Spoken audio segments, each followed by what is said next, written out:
Hello, welcome everyone. My name is Dr. Jimmy Negus, and today I'll be talking about the University of Colorado Boulder's Voyage scale model solar system. And you're actually seeing the end product in this image now. So before we begin, I'd like to give a little bit of an introduction for myself. So I actually recently got my PhD at the University of Colorado Boulder, where I studied astrophysics. And in particular, I studied these awesome objects known as active galactic nuclei. And as you can see from my background, I am a big fan of these objects. Essentially, they are supermassive black holes at the centers of galaxies that actively consume nearby matter. And a byproduct of this is they convert kinetic energy into electromagnetic energy. And so you can see some radio jets that are spewing out from both ends of this galaxy I'm showing here, which is Centaurus A. And on the right, you can see me during my graduation in the Fisk Planetarium. So after I graduated, I needed a job. And so I decided to stay at the University of Colorado Boulder in a joint position as a NOAA affiliate. And so in this position, I was a solar physics research scientist. And on the left, you're seeing the Space Weather Prediction Center in NOAA. And so I worked in NOAA helping feed the Space Weather Prediction Center solar data so that we could better help predict solar storms and energetic solar events. And on the right is right outside of the Space Weather Prediction Center, working with a few kids and teaching them some awesome stuff about solar magnetism, solar flares, and coronal mass ejections.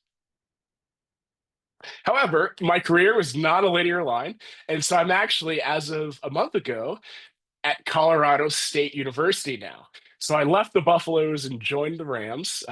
For those in Colorado, it's well known that there's a rivalry between the Buffaloes and the Rams. But I went for the opportunity. And so I pivoted from a research scientist role into an outreach exclusive role.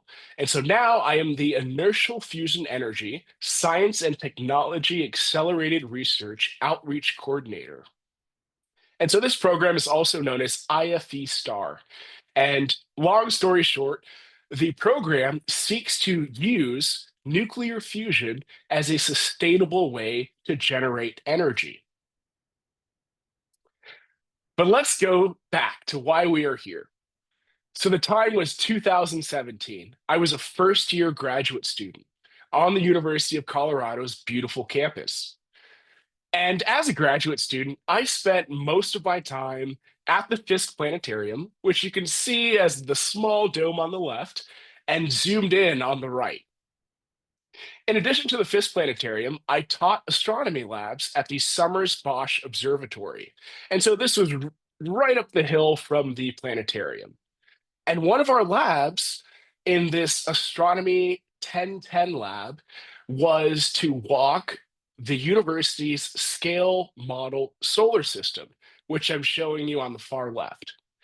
And so this means there was already a scale model solar system when I arrived on campus. And I spent a lot of time learning about this scale model. In addition to the labs during my free time, from my office to the lab, I would just walk that scale model and try to really gain an understanding of our relative distances and scales within the universe. And so as I continued to dig, I found Dr. Jeffrey Bennett. And so Dr. Jeffrey Bennett, who you see at the top, when he was a graduate student, he helped spawn the initiative to build this original scale model solar system back in 1987. And it was actually devoted to Ellison Onizuka. So Ellison was a CU Boulder alum, and he was also on the Challenger shuttle, which exploded in 1986. And so Jeff and his team devoted the scale model solar system in 1987 to honor Ellison Onizuka, as well as to provide an educational tool for the campus. On the left, the bottom left, you're seeing Jeff, a younger version of himself, and a fellow student, I believe. They're placing a time capsule in the scale model sun. And on the right, you're seeing Ellison's widow, as well as the University of Colorado's chancellor at the time, James Corbridge, and the university president, E. Gordon, on the far right. And you might ask, well, why a 1 to 10 billion scale? Well, this is essential. It makes the math a lot easier. So if you were to think about a light year, it's 10 trillion kilometers. Well, 10 trillion divided by 10 billion is only about 1,000 kilometers. So one light year on the scale is about 1,000 kilometers. And this was what it looked like in 2017. So here is our model sun. It's about 14 centimeters. And for a helpful reference, it's about the size of a grapefruit. How big do you think the planets would be on this scale? Well, it turns out the planets range from about zero point 0.3 of a millimeter, which is about the size of a period at the end of a sentence, upwards to Earth, which is 1 millimeter, which is about the size of the ballpoint in a pen, all the way up to Jupiter, which is about 1.4 centimeters. And so this scale really provides an opportunity to see all of the planets physically scaled to each other on a sensible, sort of logical way. And you can see on the top right, it was very frequented, very popular. And on the bottom right is Mars. So these are the plaques that were used on the original scale model solar system. As you can see, they didn't have much color to them, but they did provide essential physical characteristics of each planet, as well as helpful descriptors of some of the features of those planets. And so the sun to Earth on this helpful scale is only about 15 meters. And all of the inner planets, so from Mars to the sun, is only a 25-meter walk. If you were to make it all the way out to Pluto, then that'd be roughly 740 meters, which is less than half a mile. On the bottom left, I'm showing you the introductory plaque that is on this solar pyramid that you see at the beginning of the scale model. And it provides context for why the scale model is there in the first place, as well as a helpful descriptor of where our solar system is in our Milky Way galaxy. On the bottom center, I'm showing you the Earth plaque. And so this is our very own planet, the size, again, of a ballpoint in a pen for scale. On the far right is our astronomy lab. So this was back in 2017, and this is the actual introductory page for the lab we use. And the objective of students is to essentially count their steps and multiply those distances by 10 billion, right? So if we had an average step is 1 foot, we convert that to meters and then multiply that by 10 billion. And then you then have a sensible scale for how far the actual distances of planetary objects are in our own solar system. So this was an amazing educational tool that I fell in love with, and I really took pride in teaching this lab. So, quick question. So if it's 15 meters from the sun to the Earth, you might have seen it. How far would you have to go to get to the nearest star?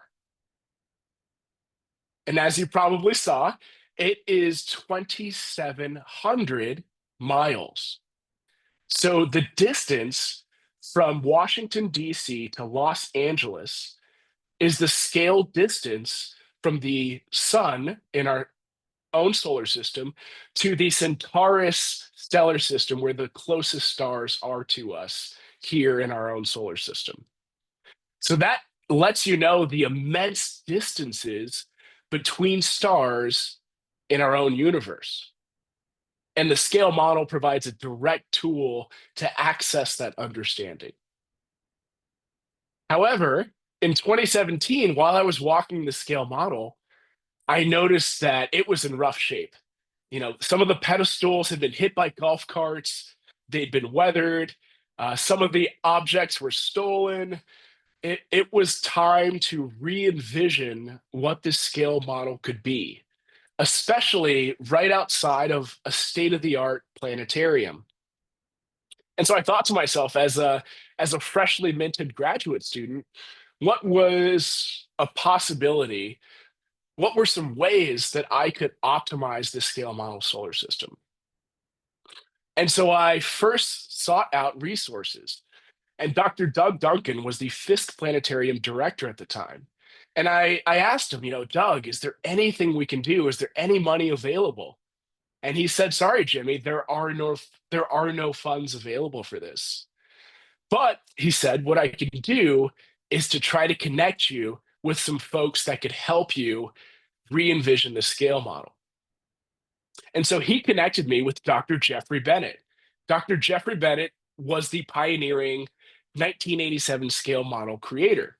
And he offered a very strong motivational push for us to think about ways to either upgrade or to completely re envision this model. And we also connected with Dr. John Keller, who is the current Fisk Planetarium director, as well as Dr. Seth Hornstein, who is the current Summers Bosch Observatory director at CU Boulder. And together we considered, what are our possible ways to raise the money? And it turns out that required creating proposals. And so what we did was we compared the original model versus the proposed model. For the original model, right, it was an existing memorial for Onizuka and the remaining Challenger astronauts. It also incorporated CU undergraduate astronomy, promoted public outreach, and established CU Boulder as a national leader in scale model system innovation.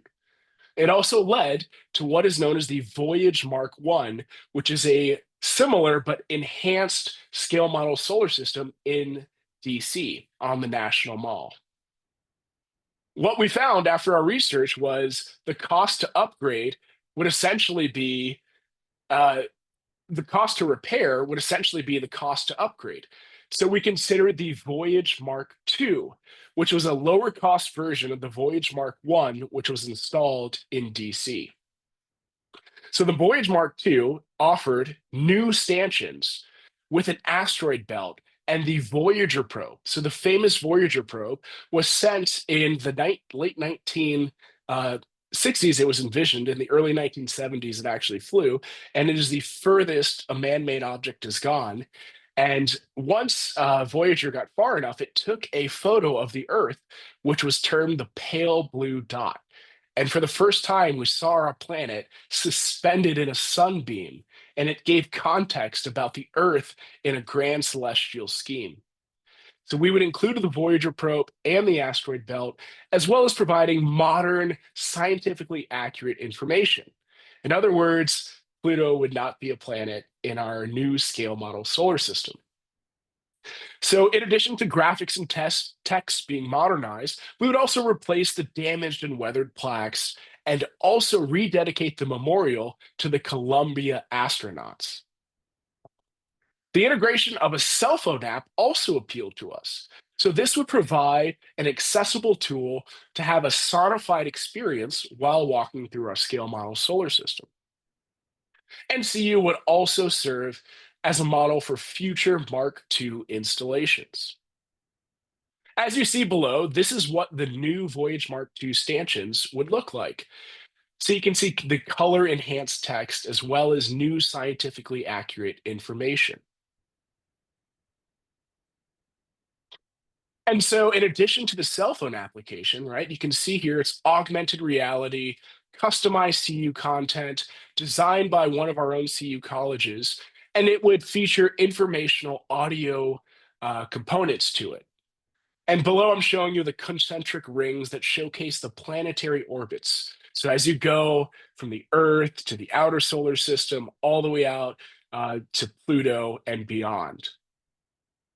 And the memorial dedication. So we would now expand it to Kalpana Chawla, who was also a CU Boulder alum and was also, unfortunately, on a shuttle that did not make it, the Columbia shuttle.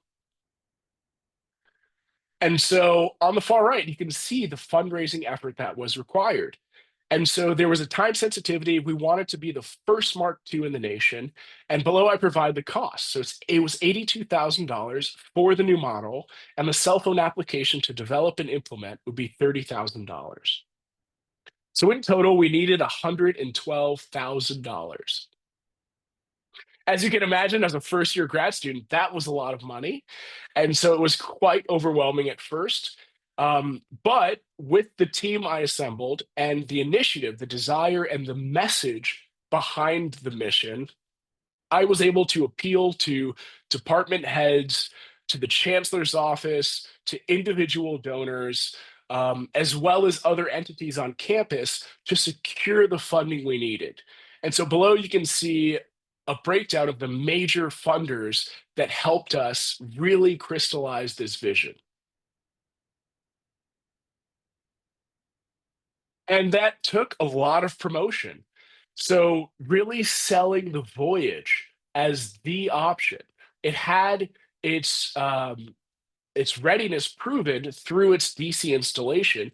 And so we wanted to capitalize on that brand equity. And we also wanted to help really push this app for those, especially with disabilities, for those who maybe couldn't interact with the scale model um, traditionally. We wanted to provide other outlets to really access the model. And so the sonified app allowed those who were perhaps visually impaired to still understand how orbital speeds change as you go further out in the solar system. And of course, our local newspaper helped us promote these initiatives. And that was really critical for getting that public interest and stakeholder buy in. And finally, in December of 2019, it was the day that all of my vision, as well as the teams, came together and we raised the funds. We went through the logistics. We talked with the campus planning and management, ensuring that we could install and the dates of installation. And finally, we were approved and had a construction site on team in December of 2019. So, about 2 years and some change after I first saw this vision, it was finally a reality. And here you can see the new stanchions being installed from left to right. And then here they are actually in the ground. And so the wooden boards, those were really to keep them in place until we could really secure those stanchions in their permanent locations. And what you're seeing on this image on the far left is our sun. It's still the same scale, so still about the size of a grapefruit. And for the planets, they're actually in glass crystals, and the planets themselves are represented by small ornaments that are inside the crystals that are scaled appropriately. And I want to show you a very small video that is from the day of ribbon cutting. So I'll play that very briefly.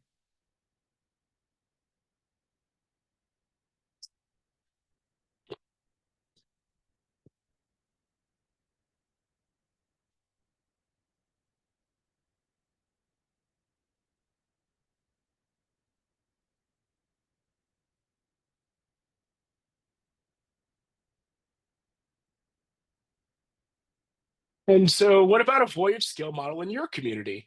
Well, it turns out after our first installation, over a dozen communities followed suit. And you can see that these are listed here. And the Voyage Mark II is readily available. There are a few requirements to have it installed on your campus. But if you are interested, please contact me and I can forward you to the appropriate people. And with that, I want to say thank you, and I'm happy to take any questions.